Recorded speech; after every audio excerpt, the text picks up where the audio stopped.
Mais um dia. Diversas novas mensagens, notícias inéditas no café da manhã, e-mail confirmando reunião antes de sair de casa com a discografia do mundo no bolso. O smartphone chama o transporte, faz as compras da semana, paga as contas e transfere dinheiro. Entre uma coisa e outra, faz rápida chamada com a família distante. No escritório, os trabalhos e tarefas são nos computadores, em redes internas e externas, conectados a qualquer e a todos os lugares ao mesmo tempo. Não existem grandes distâncias. Robôs podem ser as mãos precisas de cirurgiões que operam de forma remota. Indústrias automatizadas são controladas com segurança a quilômetros de distância. E no campo, o agronegócio é um grande exemplo de produtividade associada ao desenvolvimento das telecomunicações.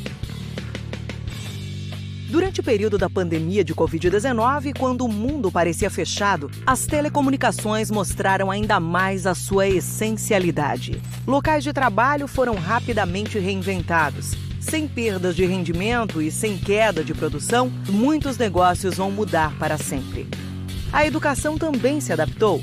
Tecnologias e acesso à internet permitiram que crianças, jovens e professores mantivessem o cronograma de conteúdos e aulas. Para alívio dos pais, que contribuíram com o crescimento significativo do consumo de séries, filmes e programas por meio da TV aberta, por assinatura e dos serviços de streaming.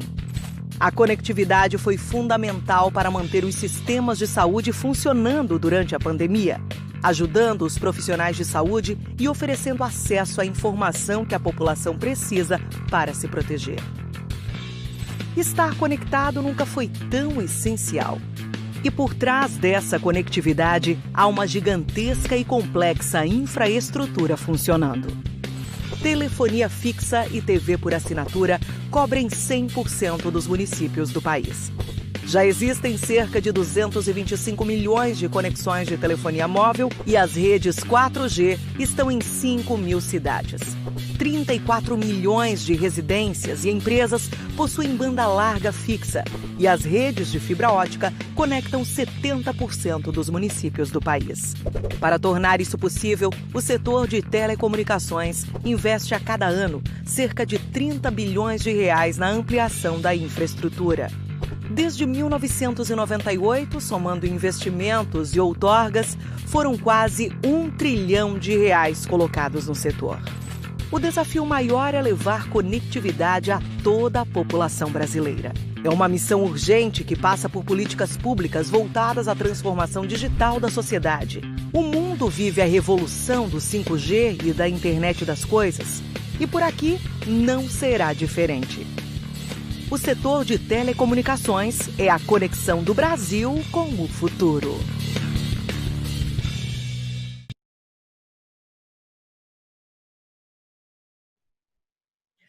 Boa tarde, eu sou Carla Simões, jornalista e uma das diretoras da agência de comunicação Ideal, Rio & Note Strategies. Eu tenho aqui o privilégio hoje de mediar o debate Mulheres nas Telecomunicações. São 6 mulheres superpoderosas nessa edição 2020 do Painel Telebrasil. A ideia aqui é a gente refletir sobre o aumento ainda lento da participação da mulher em posições de liderança nas empresas, mas, mais do que isso, ver o que o setor privado está fazendo e pode fazer para melhorar a diversidade. Uma pesquisa do INSPER, divulgada na semana passada, mostrou o reflexo dessa diferença salarial entre homens e mulheres. A pesquisa concluiu que fazer ensino médio em escola privada e universidade pública vai resultar em salários maiores, mas isso vai beneficiar diretamente os homens brancos, que tenderão a ganhar, em média, quase 160% a mais do que uma mulher negra. Uma outra pesquisa que quero trazer aqui para o debate é uma feita pela Deloitte, chamada Women in the Boardroom, uma perspectiva global. A pesquisa concluiu que as mulheres ocupam 16,9% dos assentos nos conselhos nas organizações no mundo todo, e que as mulheres estão com apenas 4,4% das posições de CEO e 12,7% das de CFO, ou seja, de diretoras financeiras. Isso também no mundo todo. No Brasil, a situação é, obviamente, pior. Os assentos são ocupados por apenas 8,6% das mulheres. Mas, além dessa disparidade na carreira, eu quero trazer aqui uma abordagem social. Como as organizações privadas podem transbordar essa questão e criar uma rede de apoio para as mulheres que precisam trabalhar, ter independência financeira, só que esbarram em questões do dia a dia, como aquelas com quem deixar os meus filhos. Bom, esses pontos eu gostaria de chamar para conversa, como eu disse acima, 6 mulheres super poderosas. A Suzana Santos, que é presidente da Oi Futuro, a Uana Matar, diretora de tecnologia da TIM, Isabela Caú, diretora jurídica e de regulação da Claro, Jorge Sbrana, vice-presidente de marketing, comunicação, assuntos corporativos da Ericsson Latam South, Márcia Ogawa, líder de tecnologia, mídia e telecomunicações da Deloitte, e a Roseli de Deus, professora, doutora pela Poli USP, coordenadora de uma série de projetos que estimulam jovens estudantes no acesso à inovação, tecnologia, incluindo a FEBRACE, a Feira Brasileira de Ciência e Tecnologia. Vou começar o debate perguntando para as que hoje atuam em empresas do setor de telecom, que tipo de ações as empresas que vocês estão têm adotado para ampliar a diversidade, as mulheres em cargos de liderança. Eu começo pela Geórgia, porque a proporção de mulheres é de 26% no Brasil, aqui na Ericsson do Brasil, a meta é chegar a 30%, eles têm essa meta dentro da empresa. Como é que está evoluindo, Geórgia, essa proporção na Ericsson? Que trabalho vocês têm feito para melhorar esse quadro? Boa tarde. Boa tarde, Carla. Boa tarde a todas. É um prazer. É o 3º ano consecutivo que eu participo do painel. Fico feliz desse tema continuar sendo abordado. E eu começo, acho que, comentando um ponto que Suzana, Uana, eu, que estávamos no ano passado, a gente abordou e eu acho que ele vale de base.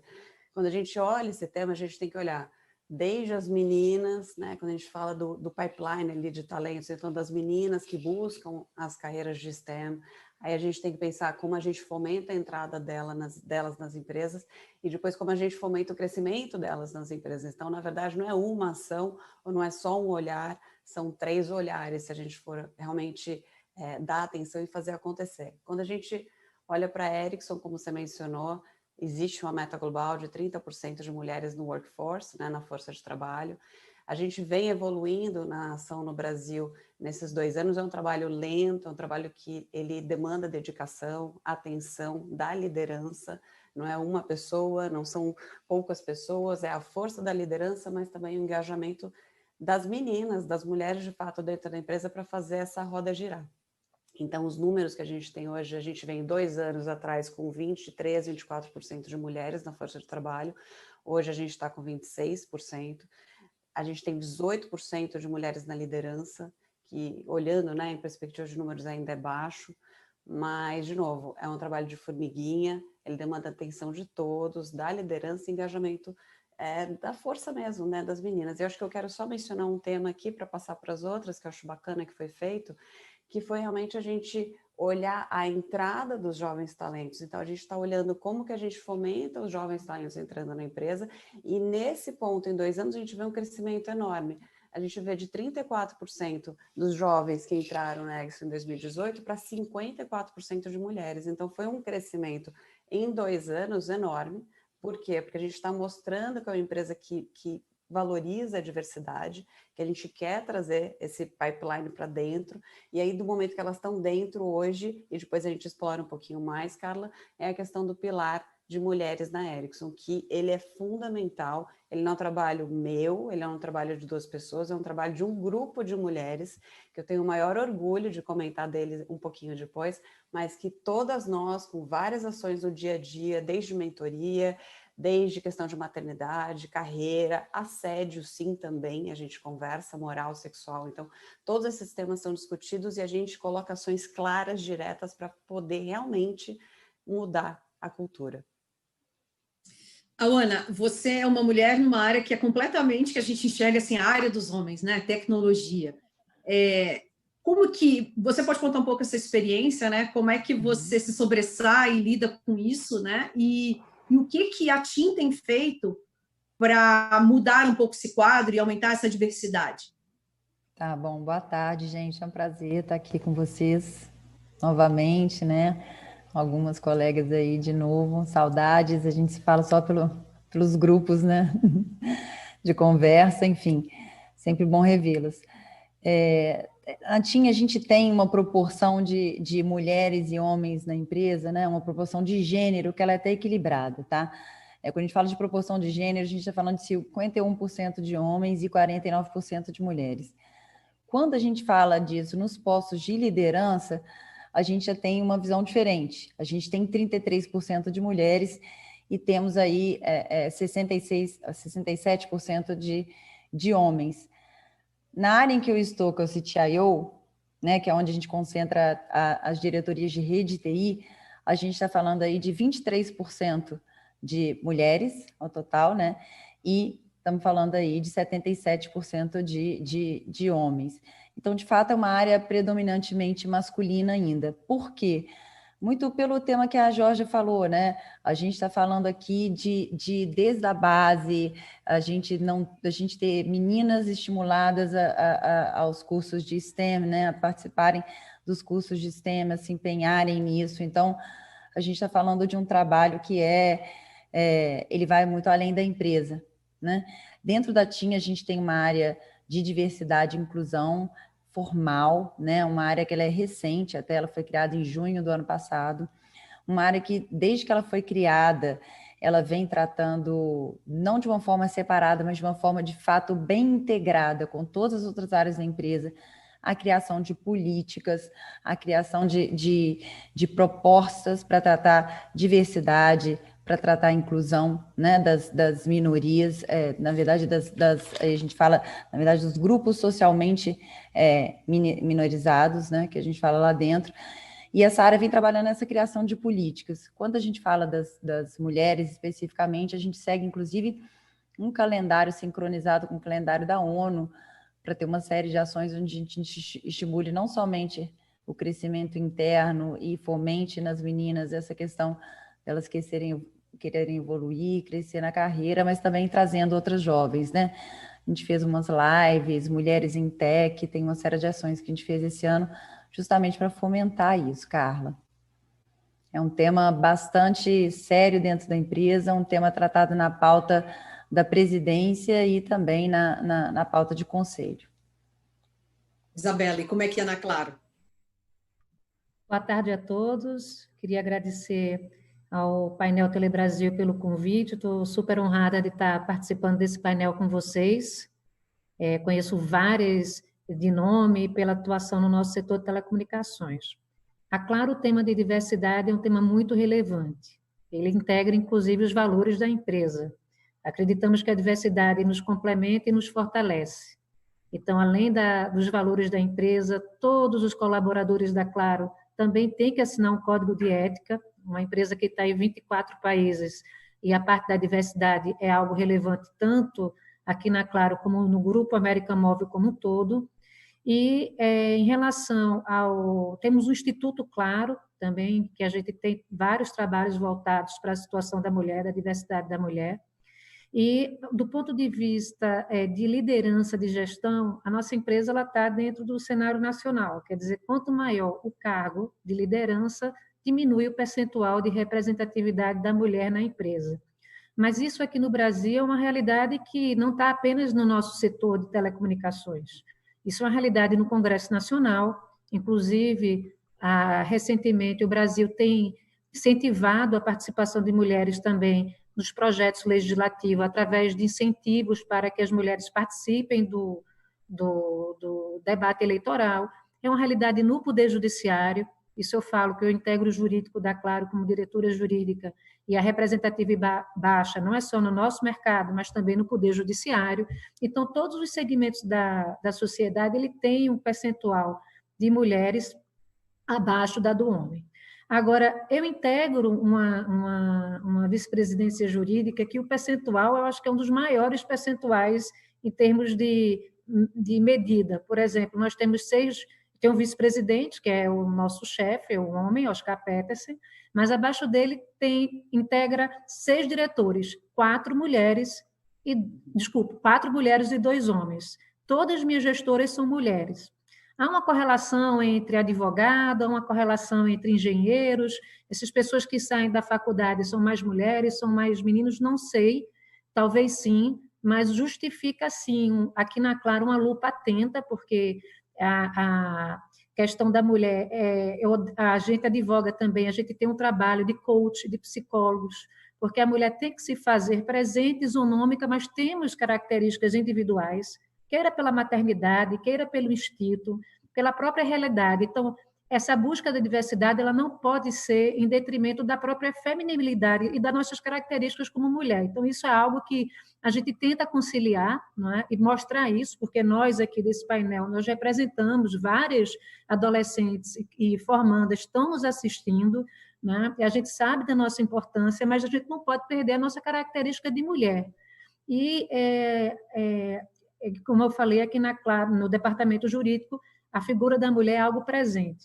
E eu também queria, falando de claro, mas não poderia deixar de falar nessa minha primeira palavra sobre a perda que nós tivemos essa semana da juíza da Suprema Corte, a Ruth Greenburg, que ela foi uma veterana na defensoria da igualdade do gênero nos Estados Unidos. Aqui no Brasil, a gente tem também uma luta grande, normativa, que nos deixa numa situação desigual, isso é a realidade, e até a própria licença maternidade, às vezes, ela tem um reflexo de desigualdade, porque tem várias pessoas que não contratam mulher por causa da questão da licença maternidade, mas é algo que a característica do Brasil também tem que ser visto como um dos maiores países de desigualdades sociais que tem, um desemprego muito grande.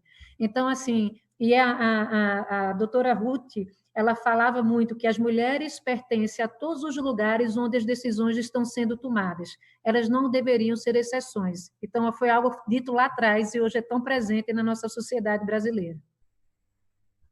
Suzana, boa tarde. Queria que você falasse um pouco da Oi. Hoje você trabalhou durante muitos anos na Oi, empresa, agora você lidera um projeto da Oi Futuro.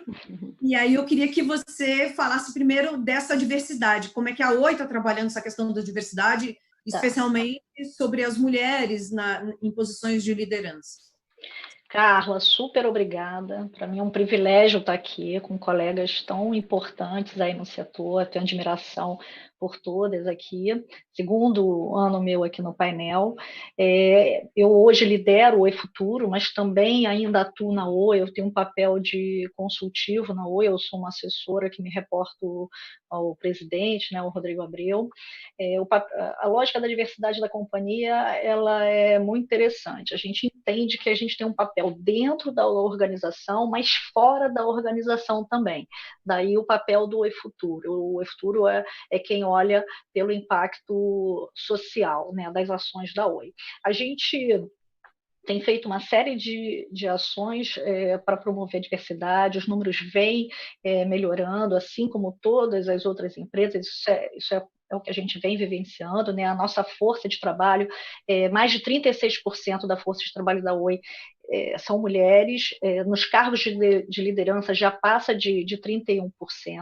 Quando a gente olha o Oi Futuro, né, que é um instituto, ele é menor também com características diferentes, como todo mundo aqui falou. É claro que cada organização, o quadro de funcionários reflete muito as características. No Oi Futuro a gente tem mais de 60% do quadro de mulheres e mais de 50% na liderança no Oi Futuro. Então isso é uma parte positiva. O programa de diversidade da Oi, assim como das outras empresas, né, ele é um programa formal, ele é estruturado, ele é amplo, ele não é só focado em mulheres, ele tem uma lógica para mulheres, né? A gente chama lá Oi por Elas, Oi por Todes, Oi pela Inclusão e Oi Minha Cor. Então ele é um programa formal, ele está na pauta da organização e do conselho. A Oi tem 2 mulheres no seu conselho de administração, tem uma CFO, né? A gente falou aqui, né, Carla, você mencionou a dificuldade de CFOs no mercado. A Oi tem a Camille Farias, que é a CFO da companhia. Então, a gente tem um programa de diversidade amplo, com uma série de diretrizes e políticas também estabelecidas também dentro do Código de Ética. E a gente atua basicamente em 3 frentes, né? 2 delas olhando para dentro, né? Uma tem uma ótica de quê? De atrair mulheres na contratação, de fomentar a diversidade nos times, de treinar, né, os recrutadores para esse olhar da mulher, tanto na na contratação como na promoção. A gente tem uma segunda frente, uma das ações, até eu posso citar, a gente exige que tenha uma mulher, pelo menos, em todas as listas finais de contratação. Outra frente importante, quando a gente olha a ótica para dentro, é essa rede de apoio para ajudar a jornada dessas mulheres depois dentro da organização, um ponto importante que a Isabela falou, né? Como é que a gente ajuda também a carreira das mulheres? Aí tem licença maternidade de 6 meses, programa de gestante, capacitação. Então, são essas duas frentes com o olhar para dentro. E o terceiro olhar, que é o olhar externo, que é o papel que o eFuturo atua, a gente desenvolve uma série de projetos, também com uma lógica de inclusão e diversidade ampla, mas que temos sim um foco ou um atingimento de mulheres em todos os nossos programas. E aí a nossa lógica é o seguinte, que a gente precisa, nesse olhar para dentro, atingir essas mulheres que já chegaram ou que conseguiram chegar nos processos das organizações. Mas a gente precisa chegar nas mulheres que não ou tão longe, ou pelo tempo, ou porque ainda não conseguiram se estruturar e se estabelecer e ter uma formação para chegar nos processos das empresas. Então, a gente entende que a gente precisa estimular da formação, da capacitação, criar pontes, estradas para que essas mulheres cheguem, né, dentro das organizações para poder até participar de processos, ou que elas desenvolvam projetos próprios de empreendedorismo, que é um dos focos também importantes que a gente investe lá no eFuturo, empreendedorismo social, que normalmente atinge muitas mulheres. Eu posso dar alguns exemplos aqui de projetos, mas eu vou passar aqui a palavra e depois a gente volta a discutir. Eu dou alguns exemplos de atuação do eFuturo, porque eu acho que a gente vai entrar numa dinâmica até de qualificar um pouco essa importância dessas ações sociais para ajudar a inclusão da mulher numa condição mais igualitária. Márcia, eu vou te trazer aqui para o debate. Como que você vê essa possibilidade dessas iniciativas que algumas empresas já têm adotado, extrapolar, transbordar para a sociedade de um modo geral? Como é que iniciativas como essa podem ser replicadas na sociedade de um modo geral? Você é engenheira, a gente sabe hoje a dificuldade que o país tem em formar mulheres na área de exatas, e aí a Roseli depois pode complementar, vou puxar ela para o debate também, que hoje, por exemplo, na Poli USP, onde você se formou, não chega a 20% das mulheres no quadro de alunos, né? Então, como é que você avalia essas ações que já têm sido feitas pelas empresas, mas como transbordar isso além e colocar essas mulheres, transformar as mulheres em mulheres superpoderosas, poderem ter um espaço cada vez maior dentro das empresas? Boa tarde. Boa tarde, Carla. Antes de mais nada, muito obrigada, Painel Telebrasil, pelo convite. É uma honra estar aqui. É a primeira vez que eu participo. Eu venho acompanhando, Georgia, seu trabalho nesse grupo de telecomunicações. Fantástico. Parabéns a todas aí que vêm puxando esse tema dentro do setor de telecomunicações, né? E eu gostei bastante da pergunta, Carla, porque todas elas aqui já falaram bastante do que se faz nas empresas, né? Mas é importante entender também do lado pessoal, né? Principalmente aqui, acho que no nosso público, nós temos muito papais e mamães, ou futuros papais e futuras mamães, né? Como é que esse processo acontece para você ter mais mulheres na base, no pipeline, né? Começa lá de criança, né? Começando lá de criança, eu conto um pouco da minha experiência, um pouco começando com os brinquedos, né?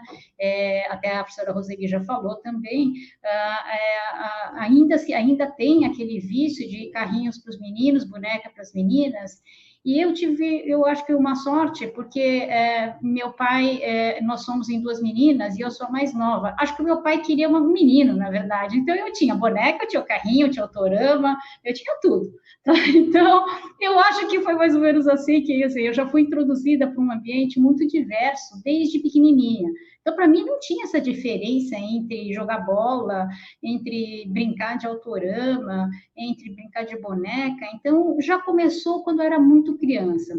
E depois, meus pais também, meu pai e minha mãe são médicos, também acho que eu também tive um pouco esse privilégio, e aí um pouco mais, há 50 anos atrás, né, eu fiz as contas, né, quando eu tinha 10 anos, quase 10 anos, né, nós tinha um fascículo chamado Os Cientistas, né, quem tem aqui um pouco da minha idade, eles vão lembrar, porque era um fascículo que vinha uma caixinha, né, de isopor, com experiência de ciências, né? Então, cada mês vinha um Newton, Arquimedes, enfim, tá? Cada semana vinha um. E meu pai cada mês, trazia para a gente brincar. Nossa, aquilo para mim era, assim, uma satisfação, era a maior alegria do mês, era com 10 anos, né? Ver meu pai trazendo aquilo. Então, tudo isso que eu falo são estímulos, tá?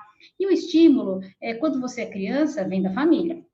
Né? Logicamente, nem todas as crianças do país têm esse privilégio de ter as pessoas ou os pais para poderem dar esse estímulo.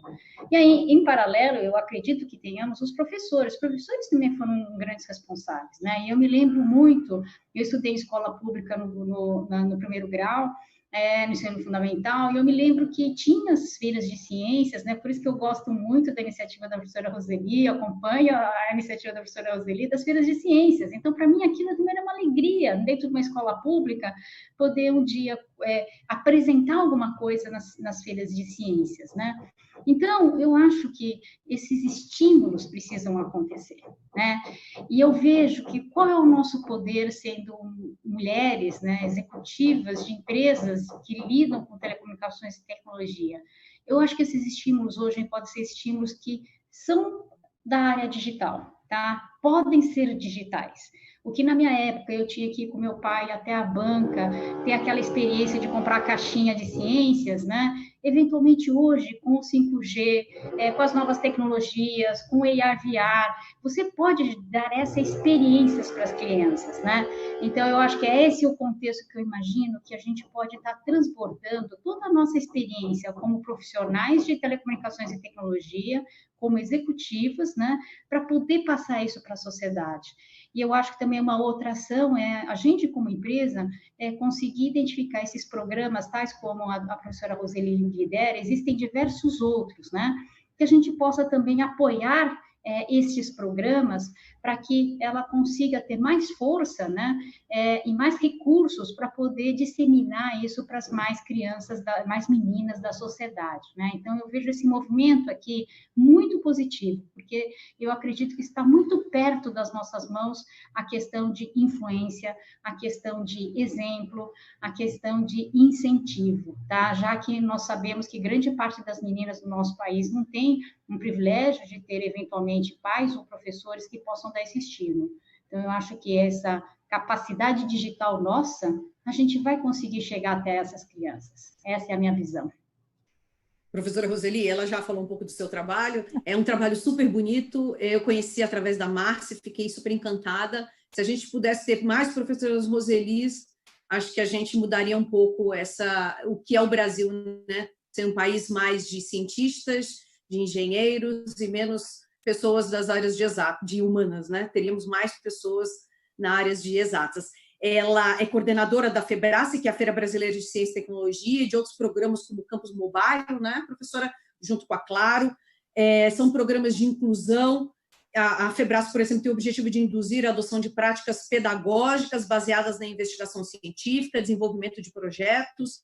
Professora, como trazer um pouco do que a Márcia falou e do que as outras executivas falaram, para a gente instigar cada vez as mulheres se interessarem mais por áreas de ciência, tecnologia, internet das coisas, né? Enfim, como transbordar ações que as empresas têm feito para a sociedade, principalmente para projetos na área de ciência e tecnologia. Em primeiro lugar, queria agradecer muito pelo convite, é um prazer, Carla, queria estar aqui nesse painel aí da Telebrasil, é a primeira vez também, admiro vocês de longe, e agora estou aqui junto com vocês, então é uma grande honra. Eu acho que, assim, eu sempre falo para os meus alunos, as coisas não acontecem por acaso, né? A gente precisa criar situações para que as pessoas se preparem para elas aproveitarem as oportunidades. Então, se a gente quer aumentar o número de mulheres em posições de liderança, a gente precisa trabalhar lá desde o berçário, né? A Márcia já adiantou aqui que eu estou representando aqui a academia. Então, nas universidades, o que a gente vê, por exemplo, a Poli evoluiu bastante nos últimos anos. Assim, em 127 anos, pela primeira vez, nós temos uma mulher diretora, a professora Liede Bernucci, é nossa diretora. A primeira mulher titular na Poli, aí uma escola centenária, foi só em 2000.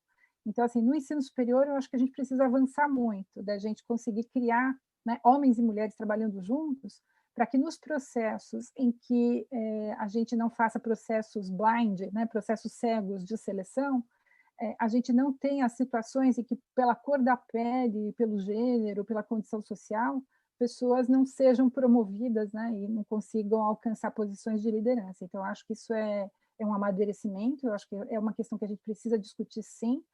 Agora, em tempos de pandemia, a gente tem visto alguns exemplos aí de alguns processos que foram feitos de forma diferente, que foram feitos de forma blind, em que mais mulheres, né, passaram, mais mulheres de pele escura passaram, comparados às situações anteriores, aí no mundo, não estou falando da USP especificamente, né?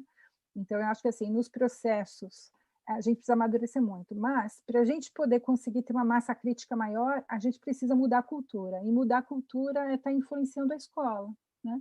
Então, a gente tem vários programas, você exemplificou o Campus Mobile, com o Instituto Claro, a gente trabalha com alunos já na universidade, e a gente trabalha bastante esse conceito da diversidade, porque para você fazer projetos melhores, você precisa de diferentes perspectivas. Então, não é porque a gente quer ter mais meninas ou mais pessoas de A ou B de tal lugar, mas por quê? Porque para poder ter qualidade, para poder ter produtos que resolvam os problemas das pessoas, a gente precisa ter representatividade.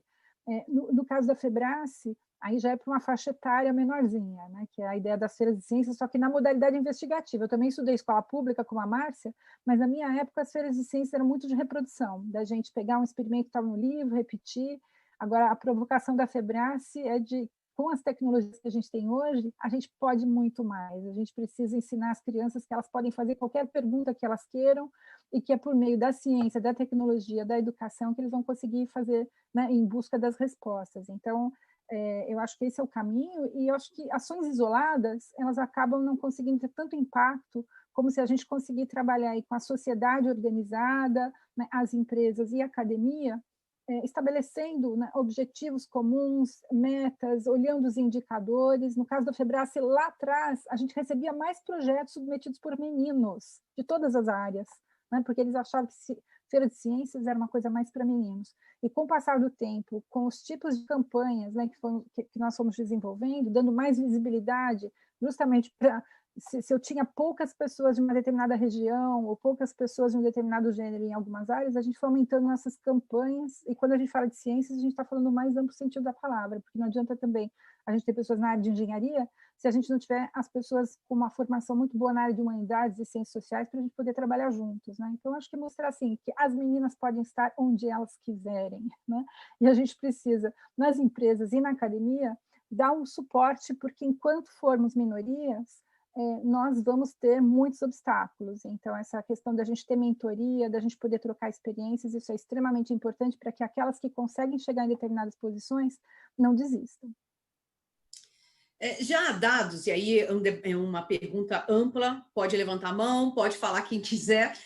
Já há dados que a diversidade ultrapassou o viés social, chegou ao nível estratégico das empresas, que aponta impacto financeiro e organizacional, melhoria na qualidade do ambiente de trabalho dos funcionários e da sociedade. Vocês acham que seria necessário que as empresas implementassem metas, cotas nas empresas para ampliar essa diversidade? Seria essa a única saída para a gente garantir que as empresas entendam os ganhos que a diversidade traz? Carla, então, o que a professora Roseli falou, eu queria uma reflexão. O grande desafio do Estado é se você entende que só um movimento cultural vai fazer que essa diversidade ela deixe de existir, ou até que ponto o Estado precisa intervir através de normas jurídicas para impulsionar.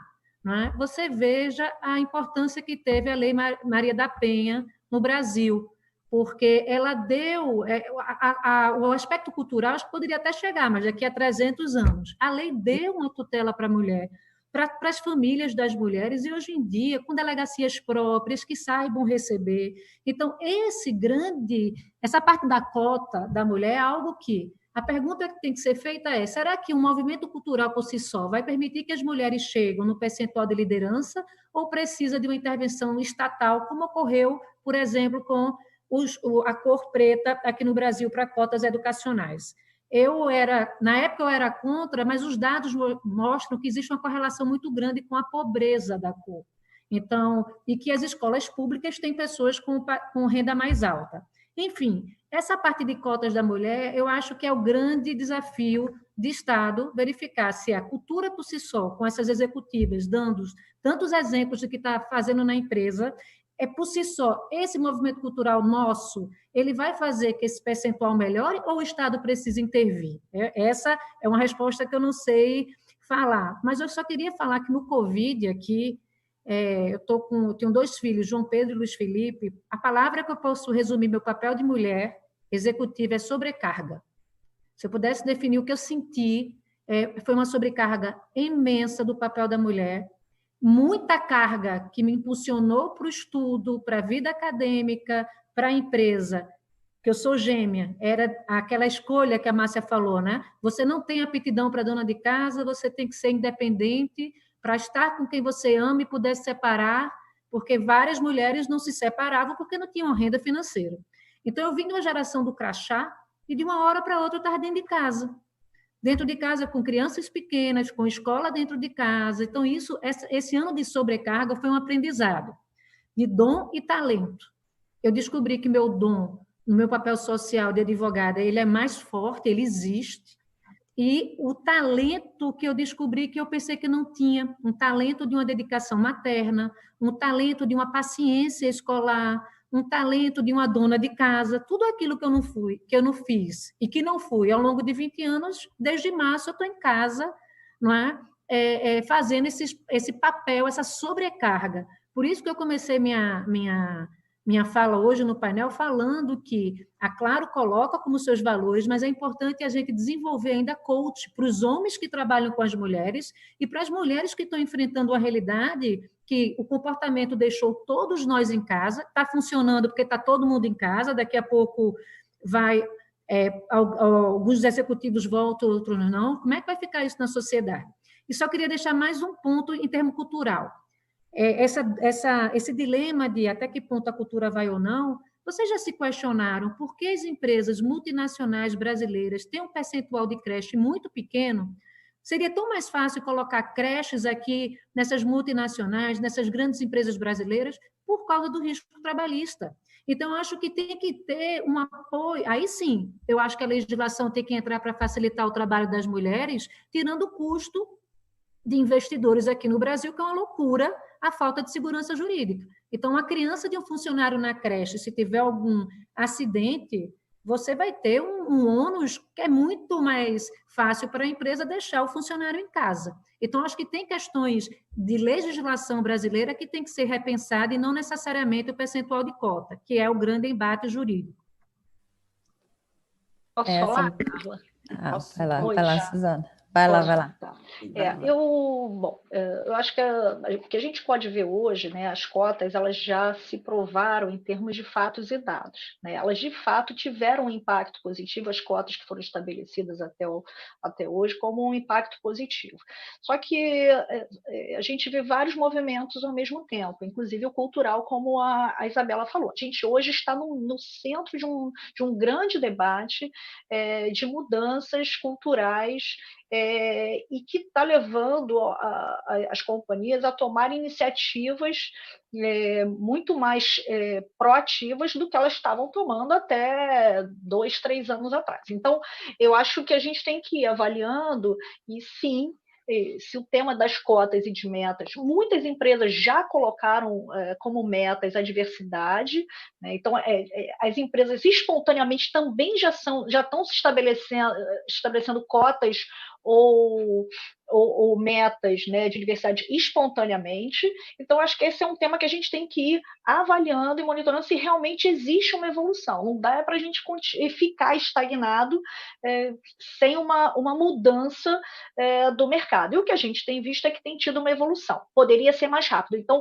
talvez cotas estimulem isso. É necessário uma imposição ou simplesmente um debate, uma discussão, que inclusive as mulheres, né, que já estão em cargos de liderança, vão provocando isso dentro das organizações também. E no sentido do que a professora Roseli falou, né, do impacto, né, e a gente tem que olhar o agora e o início de tudo, né, as escolas, a gente de fato tem que fazer esse estímulo para os jovens, para quem está iniciando, né? Então, escolas que levam a ciência, a tecnologia, para o universo amplo, né, de alunos, que inclui meninas, isso quebra muitos paradigmas, e isso é muito importante para atrair essas meninas para a área de tecnologia. E a gente vê uma evolução. A gente tem um exemplo importantíssimo que eu posso relatar, porque a gente vê qual é o impacto que isso gera. A gente tem 2 escolas públicas, em parceria com os governos do estado de Pernambuco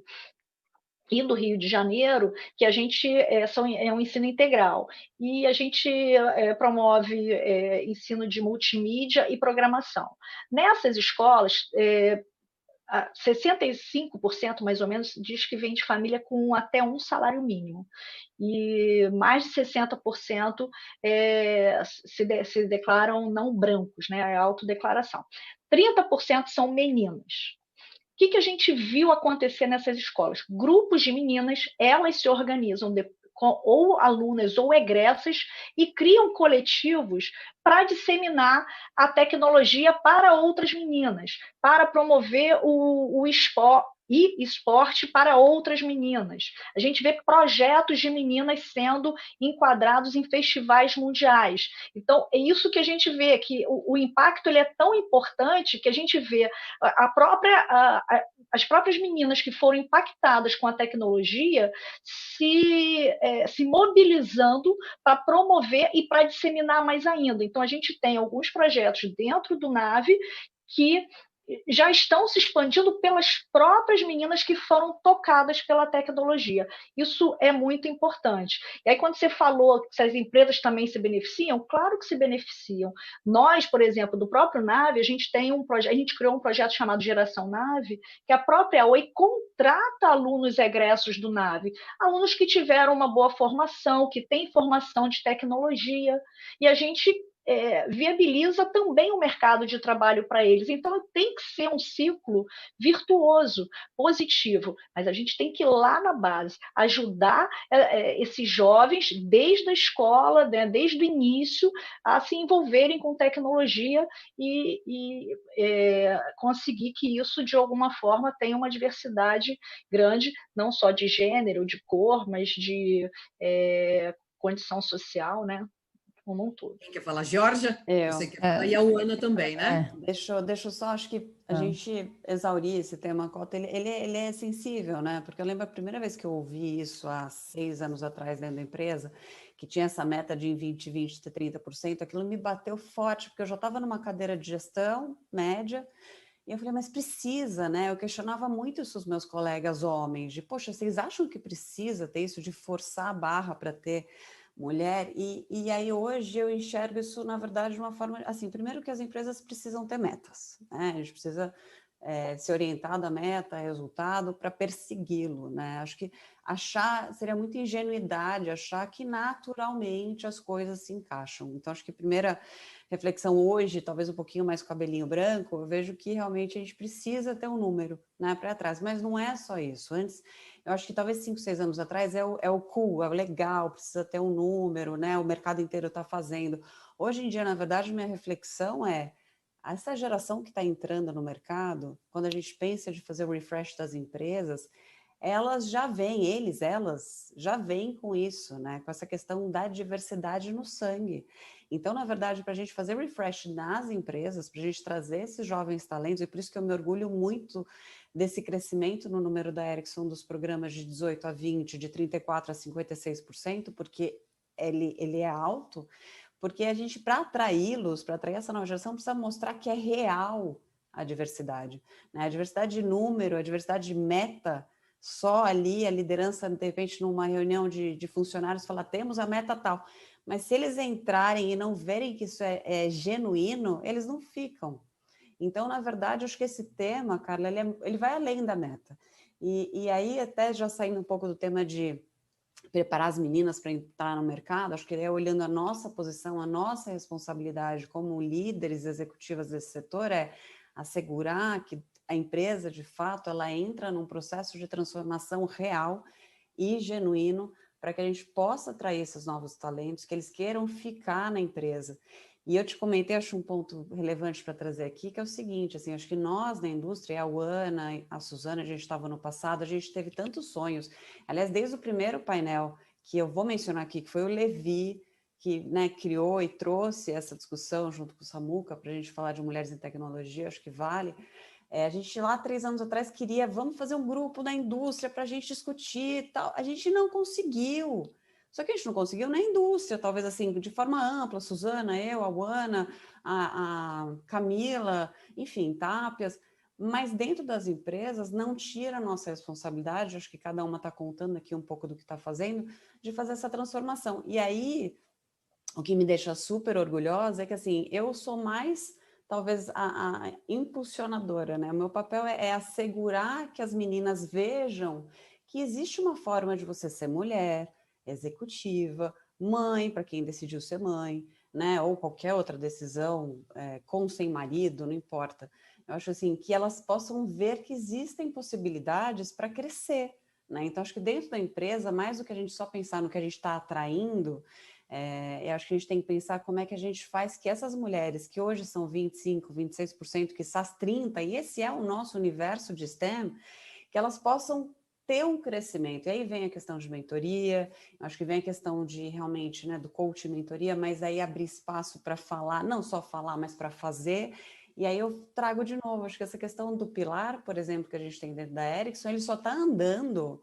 Não é por causa da Georgia. Eu acho que eu empurro, eu ajudo e tal, mas é porque você tem Gabriela, você tem Luciana, você tem tantas meninas Carolinas, e elas vão ficar com ciúme se eu não falar o nome de todo mundo, então não vou falar, mas são Marias, né? Que estão ali tocando diariamente, semanalmente. E eu falo para elas, eu falei, gente, não é para esperar que o RH, que o jurídico, é para a gente fazer. Porque a mudança cultural ela vai vir nesse turbilhão porque a gente vai empurrar, é a gente. Não é uma área específica. E aí, assim, a gente vai mudando a cultura. E eu tenho o maior orgulho de ver que a gente está conseguindo. Tem um baita espaço ainda para fazer coisa, mas está andando. Então, a gente tem que reconhecer esses pequenos sucessos do dia a dia também. Ana, Eu vou concordo. passar a resposta para você, mas eu até aproveitando isso que a Georgia falou, e veio uma pergunta da plateia em cima da fala da Isabela, então você fala das cotas, mas ela fala assim, algumas mulheres acham que não devemos usar o termo de que as mulheres têm características diferentes, e por isso seria uma maneira de fragilizar a mulher. O que você acha disso? Então, já aproveitando para você falar em cima da fala da Georgia, da Isabela, da Suzana, sobre cotas, mas também sobre o fato de a gente se colocar numa condição, somos diferentes, e isso aí, de alguma forma, fragiliza a... O que você acha disso? Bom, eu, sobre o primeiro tempo, assim, concordo com a professora Roseli, né? Eu acho que as empresas, assim como a academia já percebeu, as empresas também já perceberam que é importante que a gente tenha a diversidade, porque senão a gente não tem representatividade, a gente não consegue criar produtos que representem todos os nossos clientes, todos os nossos segmentos, a gente não consegue resolver demandas, né, que vão aparecer, a gente fica totalmente enviesado, autorreferenciado. Então, isso de fato gera negócio, né? Isso gera conhecimento, no caso da academia, isso no caso da empresa, isso gera resultado, né? E a gente precisa, sim, trabalhar com metas, porque elas impulsionam, né? A gente é feito disso, né? A gente, dentro de uma empresa, é feito né? A gente trabalha com essas metas, com esses objetivos, suportados por políticas, né? Por políticas bem estruturadas, por políticas contínuas, porque, como a Georgia falou, né? Hoje a gente quer atrair cada vez mais os jovens, e os jovens, eles chegam com uma abertura mental, né? Completamente diferente dos próprios 6, 7 anos atrás, né? Não estamos falando de muito tempo. A gente está falando de um movimento que empoderou muitas mulheres em todos os sentidos, um movimento que empoderou o LGBTQI+, enfim, a gente está falando de um ambiente que vem mudando muito e apoiado pela tecnologia, né? Porque é através da tecnologia que isso ficou global, que a gente percebe que aqui, que no Líbano, que nos Estados Unidos, a gente tem iguais, né? A gente passa pelos mesmos problemas ou pelas mesmas dificuldades e que a gente pode vencer. Na minha opinião, não acho que a gente tenha... A gente sim é diferente, todos nós somos diferentes, mulheres são diferentes de homens, sim, ainda bem, né? Porque pensam de forma diferente, estruturalmente são diferentes, além de fisicamente, e isso é maravilhoso, gente, porque é nessa diversidade que a gente cria conhecimento. Então, mais do que falar de gênero, etc., é criar, de fato, um ambiente genuíno para a palavra, né, para a palavra de todos que representam a sociedade, que são mulheres, são negros, né, são, enfim, pessoas que não tiveram acesso à educação privada e sim pública. A gente vê uma série de programas acontecendo, né, no mercado em relação a isso. Acho que sim, a gente tem que fomentar, apoiar. Sim, somos diferentes e isso é maravilhoso. Isso é a parte boa da história, né?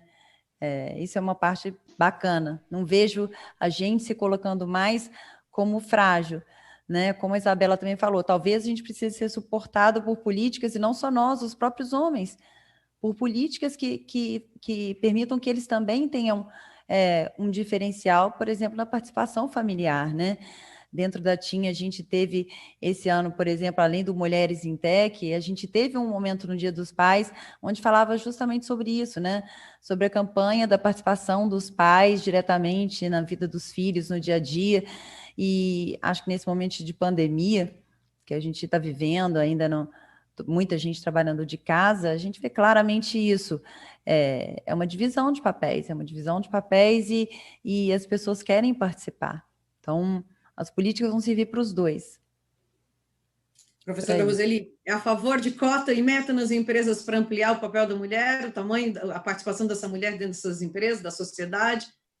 Então, eu sou a favor do estabelecimento de metas, né, como a Jaja colocou, e que a gente consiga cumprir as metas num tempo que seja razoável. Então, seja nas empresas, seja quando a gente fala dos ambientes públicos, em alguns momentos, às vezes, você precisa de ações afirmativas, você precisa de cotas. Por exemplo, no ensino superior, foi necessário estabelecimento, e ainda a gente tem, né, em muitas instituições, cotas. Por quê? Porque a ascensão social está muito ligada ao acesso ao ensino superior. E se você for ver em muitas universidades, a diferença entre o aluno entrar ou não entrar era muito pequena, né? Só que se colocava que, se você está numa escola pública, etc., você nem consegue. Então, às vezes, os alunos nem se inscreviam no vestibular. Eu ficava muito decepcionada quando eu olhava os números da Poli. Eu falava assim, nossa, mas por que os nossos números de alunos que são provenientes de escolas públicas é tão pequeno? Porque o número de alunos de escolas públicas que prestavam vestibular para a Poli era muito pequeno, porque eles achavam que não valia a pena nem tentar, porque não iriam entrar.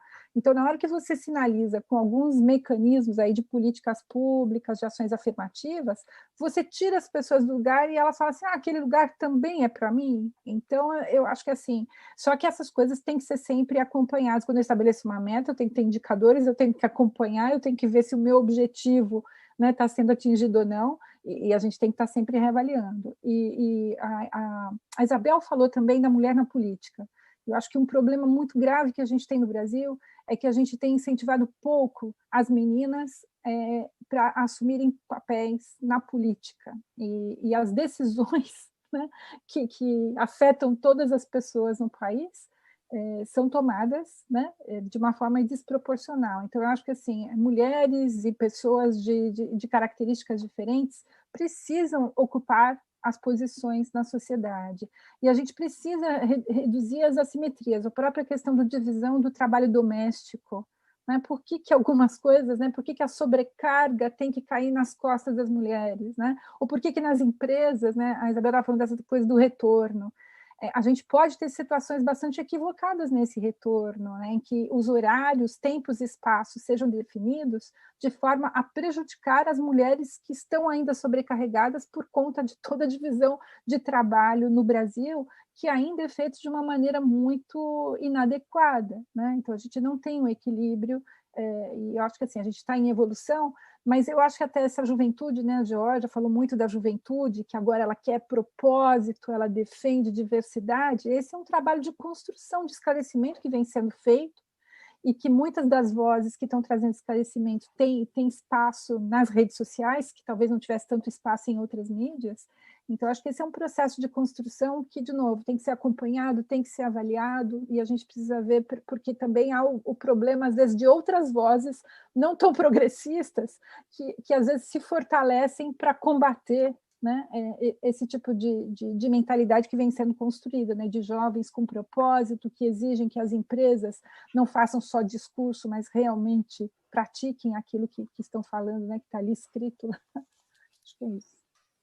A Márcia, eu sei que também tem esse discurso de defender a diversidade, porque a diversidade de gênero, de raça nas empresas reflete a sociedade, combina razão e emoção, olhares diversos para um projeto, ou seja, a nova economia digital, ela precisa desse olhar diverso para se desenvolver. A gente tem aí o 5G chegando, como que o 5G e tecnologias emergentes podem ajudar a suprir esse gap das mulheres em tecnologia, como que um sistema de metas e cotas para as mulheres podem ajudar, Márcia? Como é que esse olhar diverso contribui para o ganho de uma empresa, né? Talvez se as empresas enxergassem isso, ia perceber que isso transforma o PIB, seus resultados financeiros, estimula funcionários, diminui a evasão.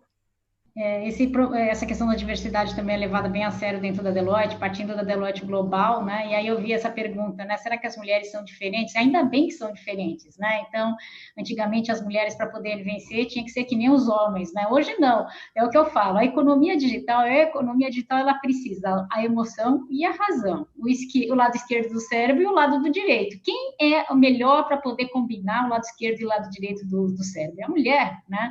Ela já vem biologicamente preparada para isso. Então, eu até falo para as meninas também, porque eu até lidero também o grupo de espelhos da Deloitte, e para as meninas em especial, eu falo assim, puxa, ainda bem que você é mulher, porque na economia digital você vai sair bem, você precisa combinar razão e emoção, né? Uma engenheira é capaz de analisar números e é capaz de ter a sensibilidade de conduzir equipes, né? Tem a sensibilidade de capturar o todo, né? Uma pessoa que seja da administração pública, que a professora Roseli falou, tem a capacidade de olhar o impacto na sociedade, tem a capacidade de olhar o lado mais humano, né? Que já está biologicamente escrito na mulher, independentemente se ela foi forjada aí ao longo da carreira, números, resultado, mas a mulher, ela biologicamente já é diferente, ela pensa diferente, né? Então, eu acho que essa é a minha visão. Esse é o papel da mulher, esse é o papel da diversidade, né? Por quê? Porque, na minha visão, a globalização hoje, todo o sentido de nação, de Estado, de país está mudando, né? Então, essa questão do público, do privado, a participação do privado no público, eu vejo a participação do privado, mais participação do privado no público, e a mulher, eu acho que ela tem a mais vocação para isso, para poder combinar esses mundos, né? Eu vejo aí o mundo que hoje que a gente está passando em essa transformação, né? Tanto da globalização, papel do Estado, papel do país, papel da empresa, né? A mulher assumindo nessas posições mais de decisão, ela tem capacidade de influenciar não só os seus próprios empregados, como a sociedade, né? Então, eu acho isso muito importante, porque as empresas, os líderes empresariais do futuro ou do presente, né? Eles têm que ter essa missão também de capacidade de influenciar positivamente a sociedade. E ainda quem dirá no Brasil, que o nosso país ainda é tão carente, e se cada CEO, né, de grandes corporações, e eu vi que o Covid ele fez com que muitos CEOs também adotassem essa postura de ter um olhar diferenciado de como ajudar a sociedade, né, isso faz grande diferença. Faz a grande diferença no impacto econômico e social de um país, né? E aí eu volto à questão que é nossa, né, que é do 5G, que é a questão das tecnologias, né? Eu participei muito aí na época do Covid em uso de tecnologia avançada para o lado da medicina, para o lado suportando a saúde, mas a outra área que ficou descoberta no Covid foi a educação. A gente tem 26 milhões de estudantes que ficaram sem aula, tá? Então, o que precisava ter para os 26 milhões de estudantes terem aula? Primeiro, conectividade. Segundo, métodos para a gente chegar até lá nos estudantes, para poder chegar com alguns métodos até lá. Então, o que eu vejo o 5G, ele vai conseguir não só a conectividade, mas também os métodos para poder chegar e estimular uma criança vão ser outros, né? Então, o que eu falo muito eu represento também a Deloitte em alguns fóruns globais, e muitas se falam, quando eu participo de fóruns globais, aí de novo eu sou uma outra minoria, né? Porque lá só tem os países altamente desenvolvidos e nós aqui, né? Então eu sou triplo ou quatro vezes minority nessas reuniões. E aí eles falam, puxa, Márcia, mas para que o 5G? Vocês estão falando tanto 5G no Brasil. Eu falo, é o contrário. A gente precisa do 5G porque a gente é um país ainda assimétrico, porque o nosso país tem dimensões continentais, porque a saúde e a educação precisa estar onde hoje é mais carente. Então, se eu preciso hoje de uma cirurgia robótica, não é aqui em São Paulo. É lógico que a gente vai precisar de uma cirurgia robótica em São Paulo, mas eu vou precisar muito mais ainda no local onde não tem esse acesso a especialista, ultra especialista. Será que eu vou precisar de uma educação mais sofisticada, ou seja, tecnológica, no Pará? Com certeza, é porque lá eu não tenho os professores, os recursos adequados, né, para poder estimular uma criança.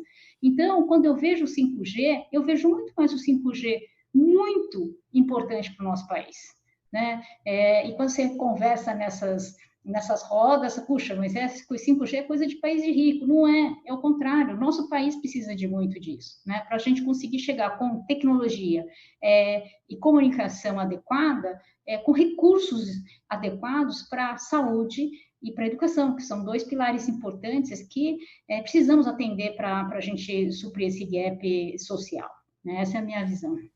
Pensando, pegando um gancho aqui só da Márcia, né? Assim, imagina as possibilidades, Carla, quando a gente está falando de 5G, né, de estudantes que moram no interior, que não tem capacidade financeira, por exemplo, de se mudar, né? Nem fazem o Enem para participar para uma poli, ou porque não tem condição mental, como a Márcia falou.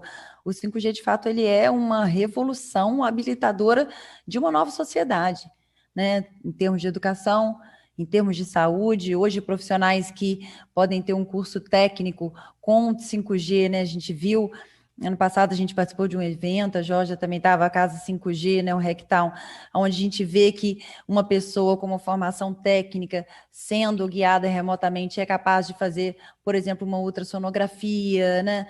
Uma série de procedimentos médicos. Isso é incrível. Então, isso, de fato, é uma tecnologia que vai revolucionar a nossa sociedade. Posso ir em cima aqui da... Claro. A gente fala de 5G, já começa a coçar, né? Tá chegando, tá chegando o 5G. Mas é que ele abre realmente esse mundo de novas possibilidades, né? E aí, quando a gente fala de 5G, a gente está falando da nossa indústria. A gente está aqui num painel Telebrasil, onde telecomunicações ainda é visto, quando a gente pensa de forma geral, tem um alto índice de reclamações, né, de usuários, mas, por outro lado, a gente viu que durante a pandemia ele saiu de um top 10 na necessidade das famílias para um top 3, né? Então, assim, é essencial telecomunicações. Então, não somos uma indústria de dinossauros, somos uma indústria que está aqui para trazer o futuro.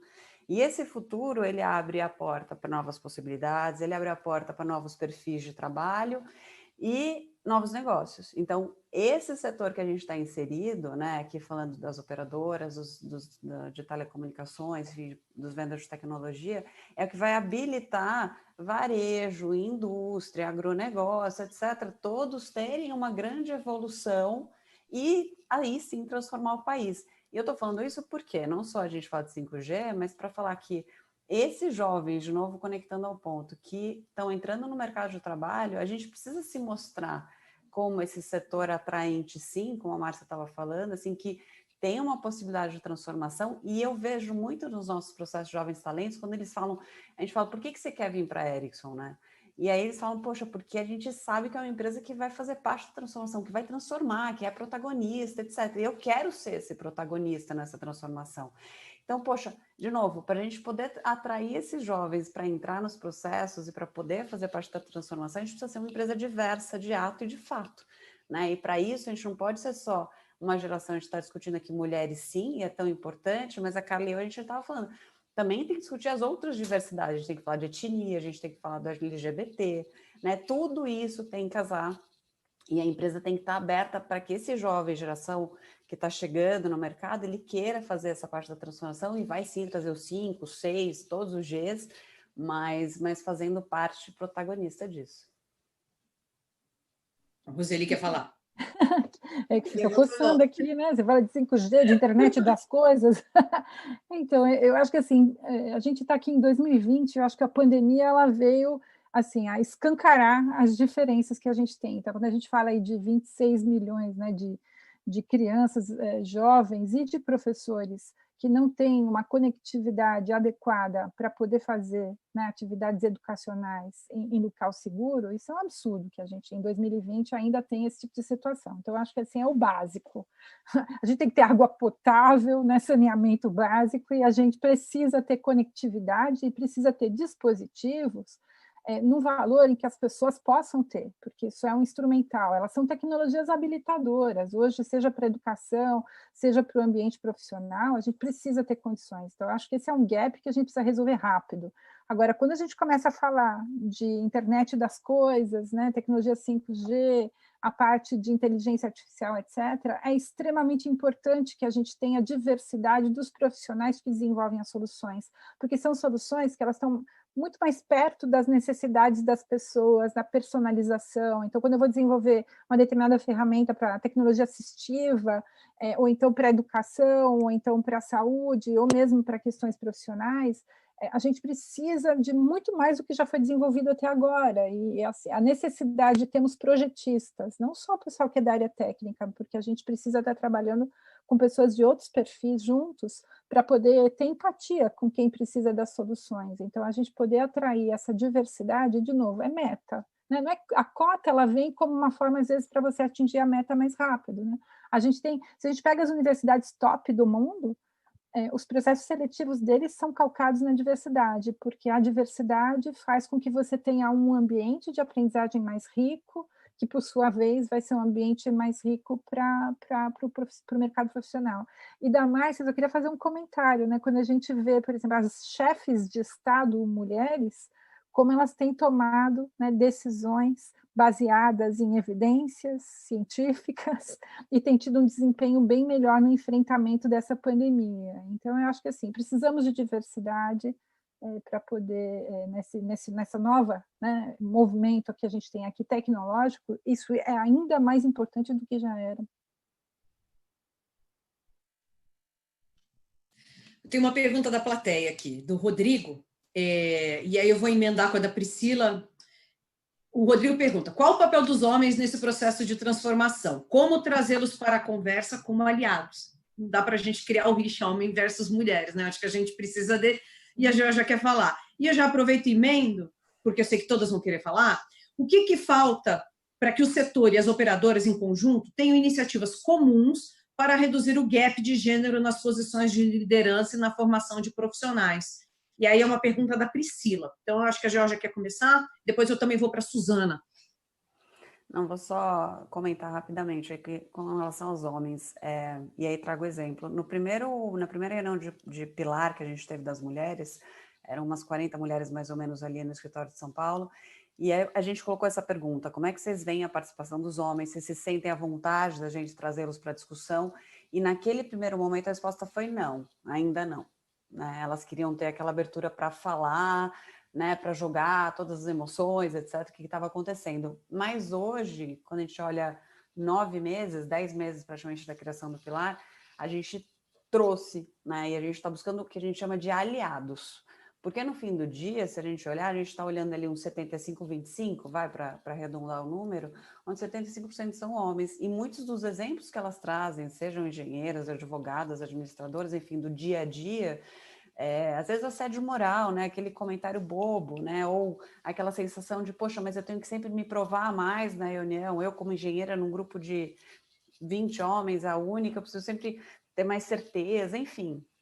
E às vezes a gente trazer os aliados é mostrar que isso acontece, né? E normalmente quando a gente mostra, isso tem acontecido, tem uma área ali, que é a nossa área de otimização, liderada pela Tassiana, que é um super orgulho dentro da empresa, a nossa diretora de Optimize, que tem um aliado que é o Leonardo Jardim. Então, assim, ele junto com ela, no grupo que é majoritariamente ainda homens, eles trabalham juntos para mostrar, olha esse detalhe do dia a dia, olha o que aconteceu. Então, através de exemplos, vão caindo as máscaras, vai caindo essa sensação de, puxa, desculpa, né? Eu não tinha percebido, porque é uma sociedade machista, ela nasceu assim, e machista porque algumas aqui nós somos mães, às vezes a gente mesmo dentro de casa, algumas, fizemos esse erro de falar, não, menino, você vai jogar bola e você lava a louça, sei lá, qualquer bobagem. Então, nós acabamos criando, às vezes, dessa forma.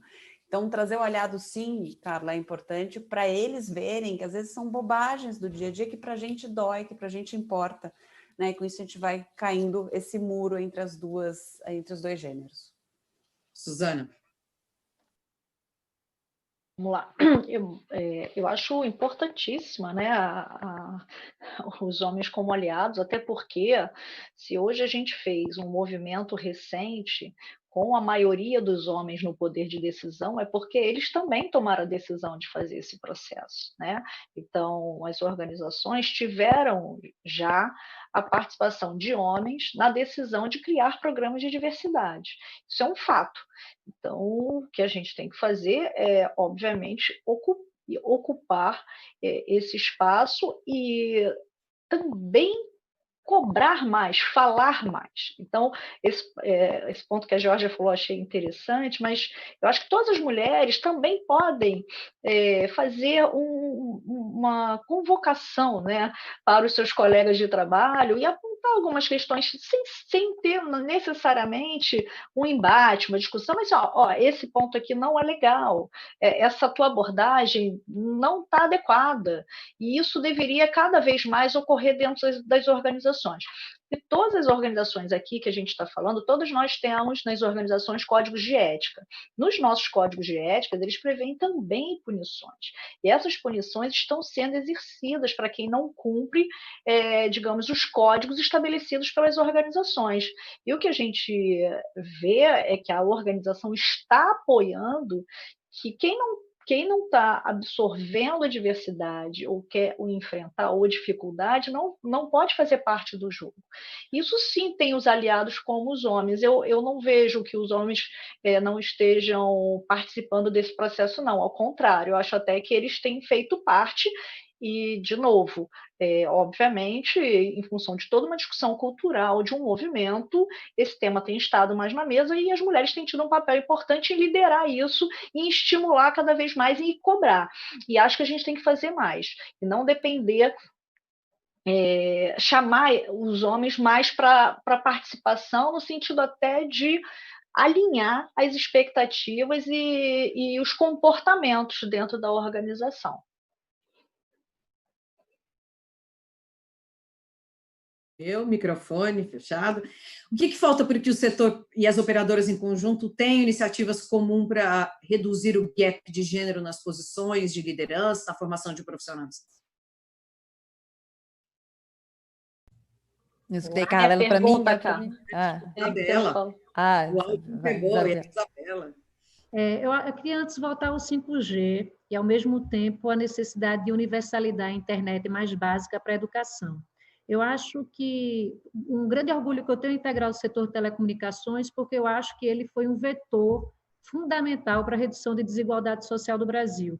Isso foi provado agora no Covid, todo o setor se uniu, várias medidas, não é, que foi dado para a população como um todo, não só na parte de rede de infraestrutura, como na parte de produtos para o cidadão brasileiro, independente do plano, se era cliente da TIM, da Oi, da Vivo e da TIM. Foi um movimento belíssimo, da qual quero registrar o meu imenso orgulho e honra de integrar esse setor de telecomunicações. Quanto ao 5G, e com o que a professora também fala, eu acho que não são excludentes. É importante ter tecnologia básica para a inclusão digital dos professores e alunos. Nós sentimos no nosso setor que as medidas não é só da tecnologia e banda. Às vezes o professor não sabe mexer no computador, fica inibido porque o aluno sabe. Então, tem que ter um treinamento de cidadania que é tão importante quanto a própria tecnologia, porque da tecnologia e eles não terem segurança de utilizar esse instrumento, a gente começou a identificar aqui no Instituto Claro a importância do aprendizado da tecnologia e do uso da tecnologia. Então, o setor de telecomunicações, não só a Claro, o setor como um todo, através, inclusive, de incentivos de regulamentos, ele tem como chave a universalização das regiões mais carentes. Então, todos os editais de licitação aqui têm como norte também esse gargalo da infraestrutura, onde nós somos obrigadas, né, por regras contratuais, a ir ao norte, a ir ao nordeste, nas regiões com baixos IDHs, para fazer que essa redução da desigualdade exista também do ponto de vista de tecnologia. porque a atividade fim, sendo comunicação, o papel social desse setor é muito relevante. Então, por isso que eu acho que tanto o 5G, na parte industrial, na parte de ser mais eficiente, imagina o setor de agronegócio, a eficiência que vai ser de cirurgias, de novas tecnologias, eu acho que a gente tem que estar no estado da arte, assim como o mundo já está, Inglaterra, entre outros, e, ao mesmo tempo, ciente, assim como eu sou mulher, ciente da desigualdade imensa do nosso país.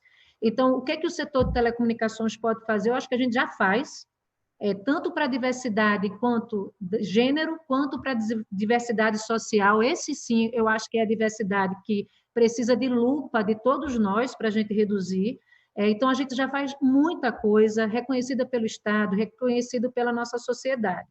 E essa parte social eu gostaria de registrar, eu não sei se todos que estão assistindo aqui esse painel das mulheres têm consciência de todo o esforço que fizemos. Imagina, todo mundo em casa e o nosso setor trabalhando na rua para que a gente conseguisse estar em casa. Então, assim, são verdadeiros assim, heróis esses cidadãos. E aí, nós que somos mulheres do setor, é até difícil entender porque a educação é a última prioridade, né? Porque, assim, o médico está na rua, nossos profissionais que vão na casa de cada cidadão estão na rua, motorista de ônibus está na rua, todo mundo está na rua. Cadê a educação? Que continua dentro de casa, onde aumenta a desigualdade, né? Eu acho que tem que ser escola particular e pública, mas esse é um questionamento que eu faço.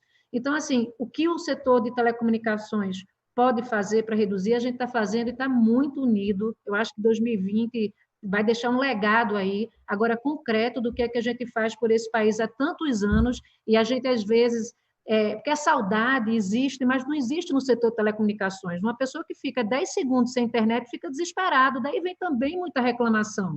Então, a gente sofre porque a gente tem que estar 24 horas com os nossos clientes. Então, imagina isso tudo, essa falta um pouquinho de razoabilidade de quem está analisando o setor, mas tem que ver o lado bom do que a gente fez para esse país, todo mundo dentro de casa. E o que é que a gente pode fazer? O nosso presidente Félix, quando ele assumiu a Claro, a primeira medida que ele fez foi colocar a diretoria de RH abaixo dele. Homem, sim, ele faz parte da ajuda da diversidade. Inclusive, entender, né, do dia a dia de como é a nossa vida. Né? Eu agora em casa eu vi, o meu filho queria ir no banheiro e não pedia para o pai que estava na sala, vinha para mim. Não, porque eu sou mulher? Não, porque eu sou mãe. Podia ir para o pai? Poderia, mas naquele momento ele quis ir para a mãe, eu fui. Então, assim, a sobrecarga foi imensa, e, assim, eu sou uma profissional porque eu tive homens na minha vida, os homens civis, porque tem essa questão hoje em dia de homem civil e homem militar.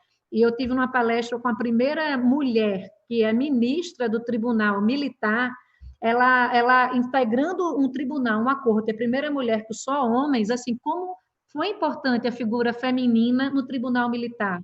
Eu acho que como é importante essa diversidade natural que temos para agregar um maior valor para a sociedade. Então, acho que eu queria deixar aqui esse recado do que o setor fez unido para redução da diversidade da mulher, mas essa parte da desigualdade social com lupa e com muito amor, porque foi uma união de todos nós, assim, todos os presidentes, todos os funcionários, assim, dando sangue para que esse Brasil ficasse em casa e a saúde fosse preservada. Deixa eu complementar, posso só complementar o que a Isabela falou, que eu acho que foi super relevante. Concordo, a gente realmente fez muita coisa de forma conjunta, o setor fez agora na pandemia, mas já vem fazendo, inclusive os institutos, eu aqui represento o eFuturo, mas tem o Instituto TIM, o Instituto Claro, a Fundação Telefônica também, que vale mencionar, a gente tem grupos de trabalho em conjunto, inclusive, e com outras fundações, Fundação Lema, Instituto Ayrton Senna, Fundação Natura, e tem várias discussões sobre o tema de educação. E as teles, elas levam, sim, internet para as escolas. É que existe uma complexidade muito maior no tema da educação, como a Isabela ressaltou, você tem uma dificuldade do letramento digital para os professores, você tem, sim, dificuldade da contratação do serviço por conta de prefeituras, algumas escolas focam o serviço de internet mais na parte administrativa, não é um tema óbvio e simples.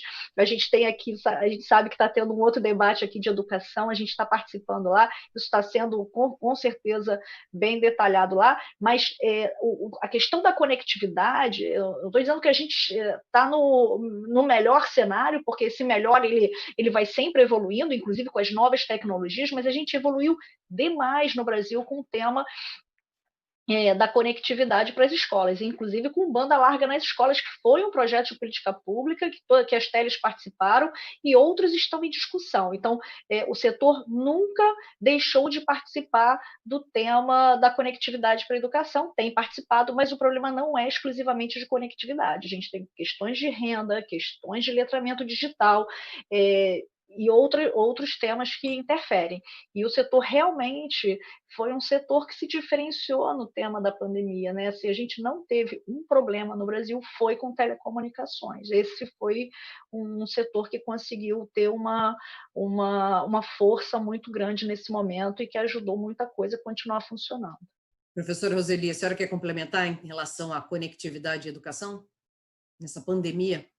E o fato de restaurantes e bares estarem abertos e as escolas fechadas?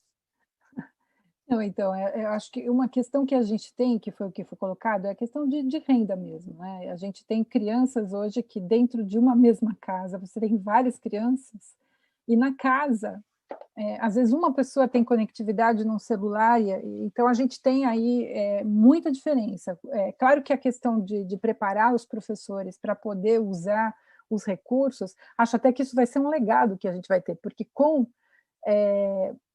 a pandemia, muita gente que tinha um pouco de aversão até, ou tinha medo de usar as tecnologias, se viu forçado, né? Então, eu espero que quando a gente tem aí o retorno gradual e se tudo der certo, que a gente consiga rapidamente ter uma vacina e a gente possa ter um retorno completo, que as tecnologias possam ser usadas para o que elas servem, né? Que é para aproximar as pessoas, para a gente conseguir fazer muitas coisas melhor do que a gente fazia antes, e não, às vezes, usar a tecnologia para fazer alguma coisa de um jeito ruim e simplesmente mapear para dentro do ambiente tecnológico, né? Então, eu acho que a gente vai avançar bastante.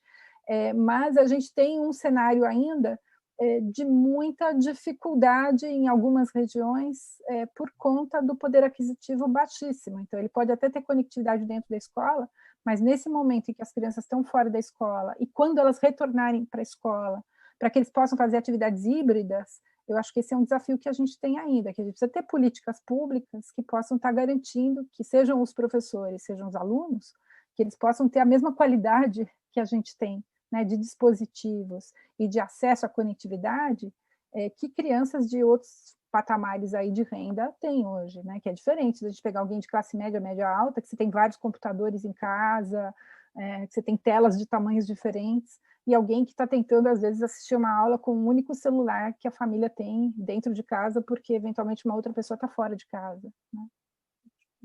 Márcia, quer complementar? Está no mudo?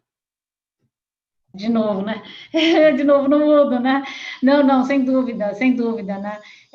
Não, eu acho que o que a Isabela falou, sem dúvida nenhuma, né? Eu acho que as empresas cumpriram o seu papel, né? No oferecimento, na cobertura, né? Da conectividade, né? Mas é o que a doutora Roseli falou. Nós temos também uma leva de crianças que não é só a conectividade, sim, disponibilidade de devices, enfim, tá? Métodos, né? Mas eu acho que a gente tem que se mobilizar para ajudar a resolver esse problema de uma vez por todas, tá? Eu acho que a solução está nas nossas mãos. Eu diria, não tem tanta coisa, assim, é muito mais questão de organização, mobilização, né?